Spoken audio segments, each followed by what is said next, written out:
Bonjour à toutes et à tous, bienvenue dans Nadia du Cousinage, j'espère que vous allez bien, que vous vous portez bien. Aujourd'hui, c'est un bon velouté aux petits pois cassés.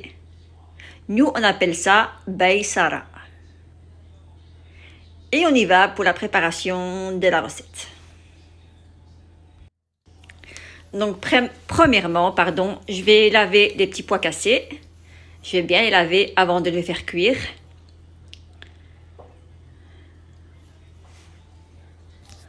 On va préparer un bon velouté. Donc voilà, et on va les égoutter. On va mettre, je vais mettre dans la tagine, parce que j'ai eu le malheur de faire une faute la fois passée et ils m'ont bombardé. Non, une abonnée, c'est une abonnée.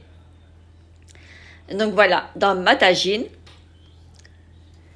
je vais mettre les petits pois cassés dans l'eau chaude.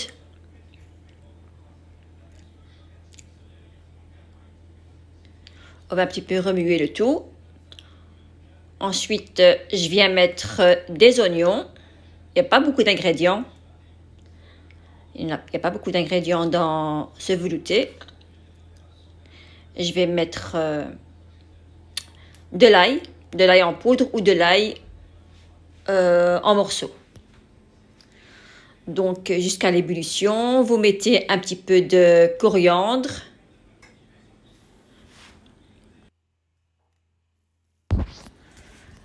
Donc voilà, je vais mettre céleri, si ce n'est pas obligé, comme je vous l'ai dit. On va bien laisser cuire pendant une demi-heure. Il faut que les petits pois cassés soient bien fondantes, sur feu moyen.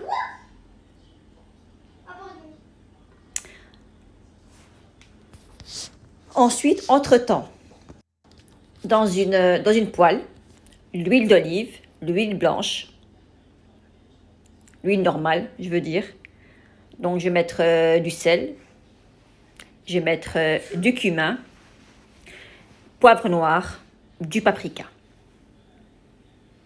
Donc, on va un petit peu laisser cuire un tout petit peu, même pas une minute. On va faire simplement chauffer les épices. Et on va les renverser dans la tagine. Voilà, c'est un velouté très facile, pas beaucoup d'ingrédients.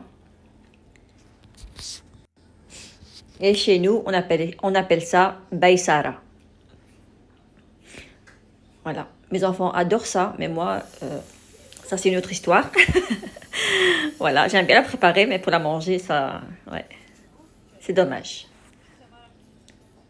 Donc voilà, il y a mon fils ici qui me dit c'est quand qui est prêt. C'est quand que c'est prêt. Donc voilà.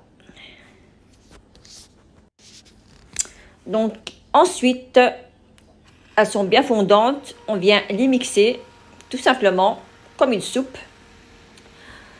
Il y a des personnes qui aiment bien le velouté un peu plus épaisse et il y en a un peu plus liquide. Voilà, c'est à vous de voir ce que vous préférez.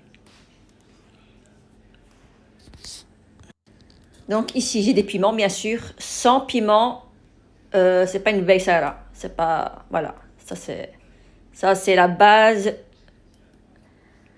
Il faut du piment absolument.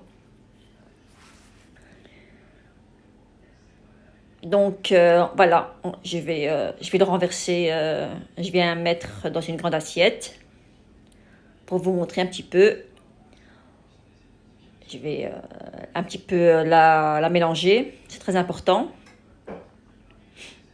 Et ensuite, j'y mets un petit peu liquide parce que chez nous, on la mange à la cuillère et avec un bout de pain. Voilà. Et il y en a qui aiment bien plus épaisse. Donc après, au milieu, vous rajoutez de l'huile d'olive si vous aimez ça. Et voilà, et un peu de curcuma. Et le piment. Ça, c'est le top des tops, le piment. J'espère que la recette vous plaira. Si c'est le cas, le pouce bleu, le partage et le petit abonnement qui fait toujours plaisir. Et à très bientôt pour de nouvelles recettes.